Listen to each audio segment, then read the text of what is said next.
Всем привет, кто меня знает, а кто не знает, зовут меня Попов Александр.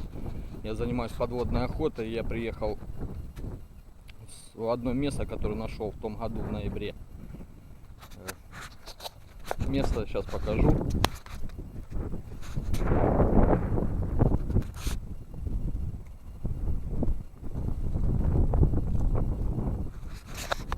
Вот такой небольшой котлован.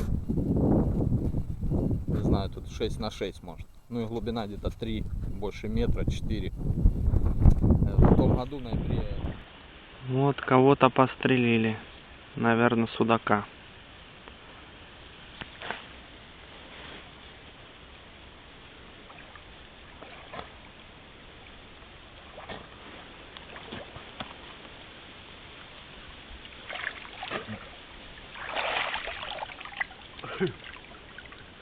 Бля, какая.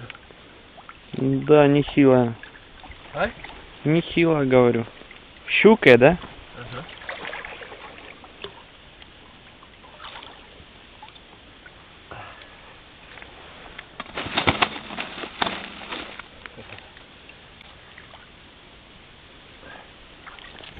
За мешком сгонил. Судаков по 2,5, по 3 кило. И хотел бы поделиться. В тот раз у меня не было подводной камеры. Я приехал сегодня, чтобы показать вам, что ж находится тут под водой. Сейчас пойдем переоденемся и начнем.